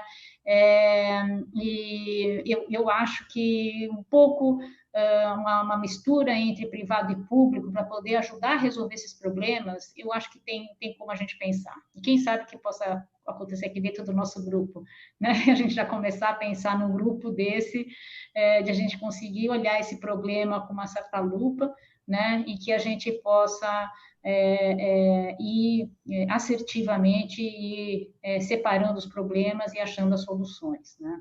Eu acho que principalmente com o cenário 5G chegando, eu acho que a gente vai ter condição de suprir esse gap, fazer com que as meninas possam ser incluídas digitalmente, fazer com que as meninas possam ser incentivadas, enfim, tá? Eu acho que a educação é tudo, né? Vou fazer uma pergunta aqui para a Ana, que tem um olhar de tecnologia. É uma pergunta da plateia, da Tassiana. Ela pergunta: o que vocês acham que é determinante para atrair talentos diversos em uma empresa? Processo seletivo direcionado, liderança, marketing? O que você acha, Ana? Acho que existe uma comunicação da empresa para fora, das suas políticas, dos seus valores, né? Eu acho que mostrar as ações, né, afirmativas, como a Roseli falou, né, os planos que são feitos e como ela se baseia, criar as metas e, eventualmente, os processos atrelados a essas metas, né, para a gente alcançar essas metas, e tornar isso público, porque né, assim, o comunicar, o tornar público, atrai, né? E aí aquela menina vai ali, vai entender se ali ela tem um lugar seguro, se ali ela tem uma possibilidade de fato de crescimento, ela vai falar, né? A gente fez o evento Mulheres em Tech, a gente tinha quase 500 participantes, né? Era metade estudante e muitas meninas. Então, assim, foi maravilhoso. E você vê o interesse delas, né? Elas querem entender como que a gente conseguiu chegar ali, né? Como que é possível ser CIO, mulher de uma multinacional. É possível, né? Exige muita coragem, né? Do mesmo jeito que exige coragem para diversas outras profissões, né? Então, acho que existe uma rede de apoio por trás disso, seja familiar, seja na empresa. Pode ter certeza que existe, né? E acho que é isso que a gente precisa comunicar. A gente precisa comunicar, a gente precisa dar voz, a gente precisa colocar isso bem evidente para que as pessoas não tenham medo, né? Como a Roseli falou, as pessoas se intimidam, elas nem dão o primeiro passo, elas não têm coragem. Nosso tempo já está se esgotando, mas eu tenho uma pergunta aqui que eu queria fazer para todas, e claro, vocês complementem com fazendo uma conclusão do debate, mas assim, como que vocês que hoje são líderes nas suas empresas podem ajudar a construir um legado para que essas jovens, as meninas que estão entrando no mercado de trabalho, hoje estão engajadas, a Georgia falou muito da questão da diversidade, são jovens engajadas, cheias de ideias e inconformismos, elas possam ser agentes da transformação. Então, como é que vocês, líderes, nas empresas que vocês estão, podem ajudar a construir um legado para que essas jovens sejam agentes de transformação? Começar, Georgia?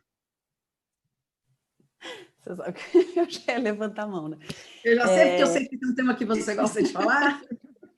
Não, eu acho que... eu tenho certeza, né, que eu estava falando.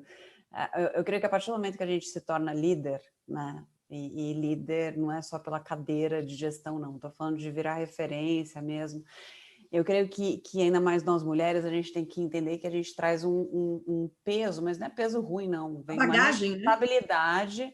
É uma responsabilidade de ser um exemplo, né? E, gente, exemplo erra também, né? Que é o que eu gosto de falar para elas. Eu falei, a gente faz besteira o tempo todo, né? A gente erra, a gente vai acertar. Então, número 1, eu acho que é virar essa referência, e referência não é o molde perfeito, assim como não existe molde perfeito de mulher, de mãe, de atleta, o que for. É ser um ser humano, que vai errar e que vai acertar. Ponto 1. Né? Ponto 2 é dar voz a essas meninas, né? Que eu acho que o que mais enche de orgulho, e assim, eu tô aqui falando com vocês, elas estão aqui no Teams falando, né? É vê-las genuinamente querendo fazer a mudança. Né? A gente não forçou ninguém, a gente abriu um pilar e falou, olha só, quem quiser pula e vem ajudar a gente a fazer a transformação. Aí tem o meu braço direito, que é a Gabi, que toca o dia a dia com muita garra, muita vontade, e eu estou dando esse espaço para ela, acho que esse acaba sendo o meu papel, né, como líder. A Gabi, por sua vez, com as outras meninas dando voz, então a gente gera um ciclo virtuoso fantástico dentro da empresa. Então acho que esse que é o papel, né? Então ser um exemplo, mas de novo, mostrar que não é que é ser super mulher, não. De vez em quando a gente quer ser, eu adoro ser super mulher também de vez em quando, mas a gente vai errar, a gente vai falhar, a gente chora. Eu adoro falar pra gente, eu choro quando eu erro, quando eu tenho medo, quando eu vou assumir papel novo, eu choro sim. Né? Então, mostrar que existe essa fragilidade, mas essa fragilidade combinada, a força que a gente tem, como a Márcia estava falando, lado esquerdo e direito, a gente é racional também, sim, a gente tem uma combinação fantástica. Vamos colocar isso para fora, né? Então, nosso papel é dar voz a isso, sim. Até aproveitando e para apimentar isso, estou perguntando sobre de vocês serem ajudarem essas jovens a serem agentes de transformação. Essas mesmas jovens mostram hoje que elas só querem ficar em empresas que elas se sentem representadas, né? Que apoiam a diversidade, senão vocês não retêm esses talentos, não é isso, Suzana? É verdade. Eu vou dar até um depoimento aqui, meu time aí que está assistindo, eu sempre fui muito low profile, nunca gostei muito de aparecer, até porque meu papel era de comunicação, então eu tinha que, na realidade, comunicar a companhia, os executivos, eu me achava sempre na posição de bastidor e por personalidade. Esse é um pouco da minha personalidade. Mas meu time começou a me cobrar. As pessoas precisavam se enxergar, ter visibilidade. E isso foi estimulado pela própria organização, que eu me mostrasse mais, que isso seria bom para a organização, para as pessoas da organização. Foi uma barreira que eu superei, né? Por estilo, né? Sou uma pessoa mais reservada, mas foi fundamental e eu recebi muito feedback disso. As meninas chegam, né? As pessoas encontram e falam: que legal, que elas te trazem de volta, como de fato você acaba sendo uma referência para elas.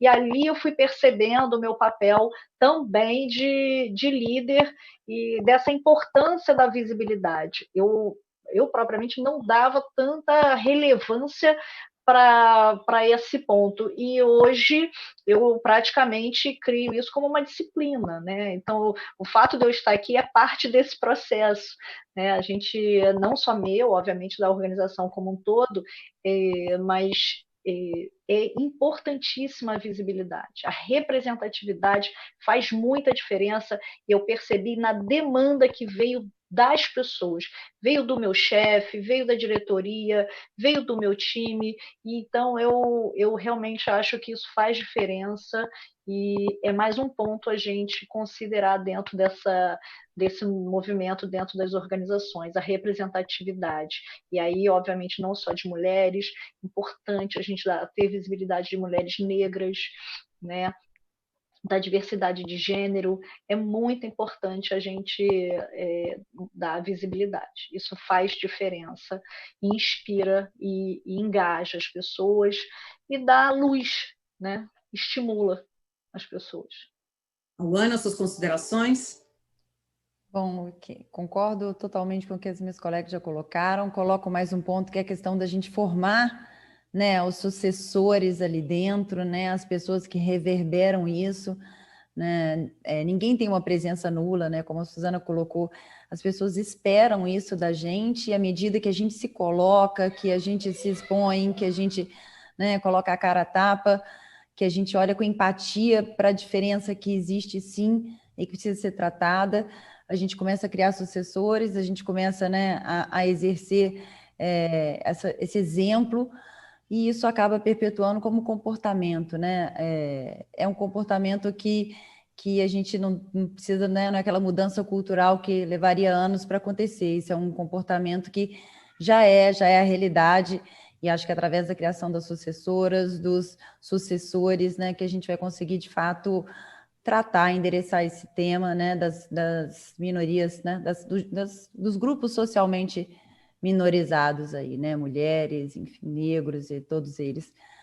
É isso, e temos que ter bastante coragem, né? Não desistir. Acho que os empecilhos são muitos, as dificuldades são muitas, como a Isabela colocou, né? A professora Roseli também, mas as empresas têm criado políticas e acho que através é uma força muito grande, através delas a gente transformar o país.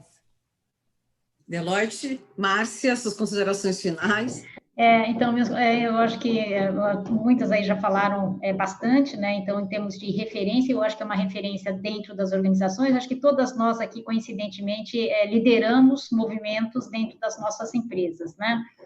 Deu para notar que cada uma de vocês aí lideram esses programas dentro das empresas, mas eu acho que também a gente tem que liderar para fora das empresas, né?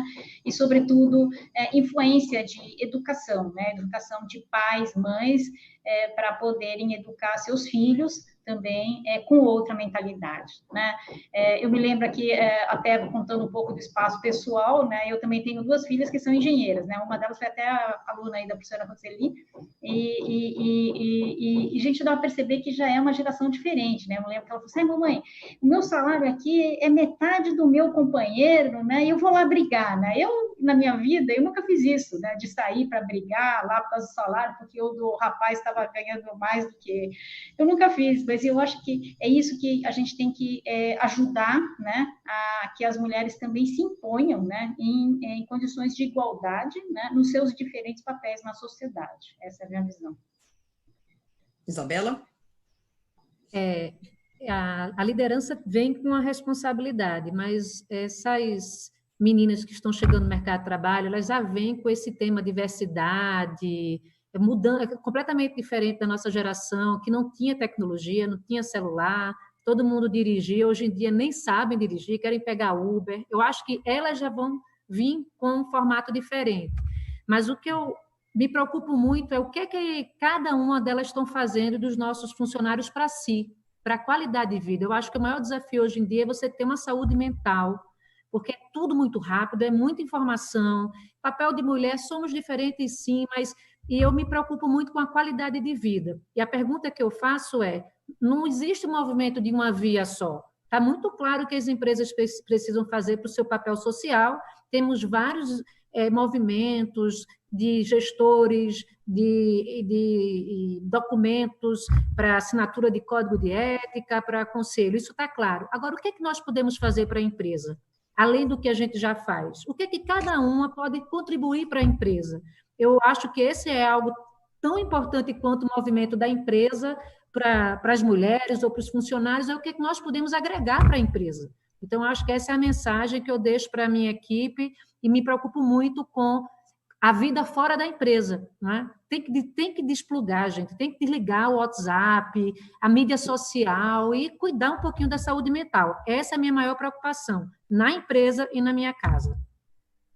Professora Roseli, para encerrar o nosso debate com chave de ouro, essas mulheres superpoderosas, como que a senhora enxerga essas jovens que estão entrando aí nas universidades, cheias de inconformismo, já com o olhar da diversidade muito mais apurado do que a nossa geração, aí, uns 20 anos de diferença, e o quanto que elas agregam de valor para as empresas, para a TIM, para a Oi, para a Claro, para a Vivo, para a Deloitte e tantas outras que estão aí precisando delas cheias de energia para serem agentes de transformação.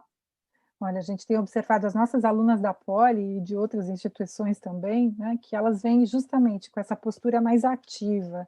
E eu acho que é muito importante, né, para todas nós que estamos aqui, da gente conseguir ter espaços permanentes aí de trocas de experiências, de reflexão, né, de discussão, porque essa construção é uma construção coletiva, né, daquelas que estão agora aí no ensino superior com muita energia, mas elas precisam desse apoio de quem já trilhou aí caminhos e que pode fazer com que elas consigam ser mais bem-sucedidas mais rapidamente e com saúde mental, como bem disse a Isabela, né? Então, eu acho que assim, você tem espaços onde você pode trocar suas angústias, né, de você conversar com outras pessoas, eu acho que isso é muito importante, esse acolhimento. E aí estão todos aí convidados, né? A gente na Poli tem o maior prazer de estar recebendo essas mulheres que estão aqui, e aquelas que estão aí na plateia, e os homens também, né? Porque eu acho que essas questões são extremamente importantes para a gente conseguir ter um país melhor e um planeta melhor. Obrigada. Olha, o Samuel deu uma informação importante, só para a gente encerrar, mas vocês podem ajudar a transformar isso. Eu sou uma jornalista aqui mediando vocês que trabalham na empresa. Ele disse que, salvo engano, em 22 anos de setor de telecom privatizado, a gente só teve uma presidente mulher e uma grande operadora de telecom, a Carla Cico, da Brasil Telecom. Ou seja, vocês aí e as jovens que estão entrando nesse universo têm aí a chance de tentar transformar. Quem sabe uma de vocês possa ser a nova presidente das empresas de vocês. Estou aqui torcendo e queria agradecer a cada uma de vocês por essa participação no debate e que em 2021 o Telebrasil coloque mais uma vez esse painel e a gente possa evoluir, né? Cada vez mais e deixando de discutir só o papel da mulher, mas sim da diversidade, esse número que a gente apresentou no começo seja cada vez mais ampliado. Tá bom? Obrigada a todas vocês, e vocês continuem aqui no Brasil. Tem mais ainda hoje e no próximo dia 29. Ok? Obrigada. Obrigada. Tchau. Celulares e serviços de acesso móvel à internet revolucionaram o mundo atual. Trabalho, informação, diversão e lazer estão disponíveis a qualquer hora e em todos os lugares, com simples toque no smartphone. O Brasil já possui 225 milhões de acessos móveis. É o 5º maior mercado do mundo para banda larga móvel.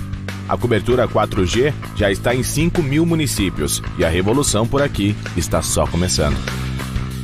O mundo já está na transição para o 5G, a nova geração de serviços móveis que tem velocidades muito maiores, permitindo o uso intensivo de vídeos e aplicações industriais. Também possui tempo de resposta bem menor, possibilitando serviços de realidade virtual, telemedicina e até mesmo o desenvolvimento de veículos autônomos. E ainda permitirá o desenvolvimento de redes dedicadas para cada tipo de serviço, para atender a indústria 4.0, vídeos em ultra alta definição e muitas outras aplicações digitais.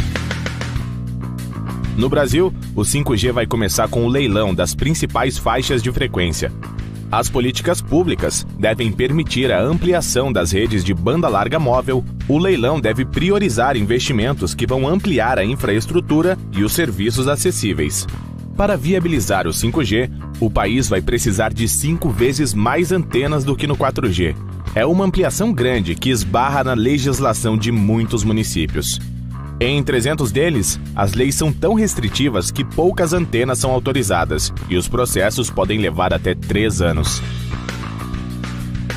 O 5G é seguro. Estudos científicos comprovam que o sinal não tem qualquer efeito nocivo nas pessoas.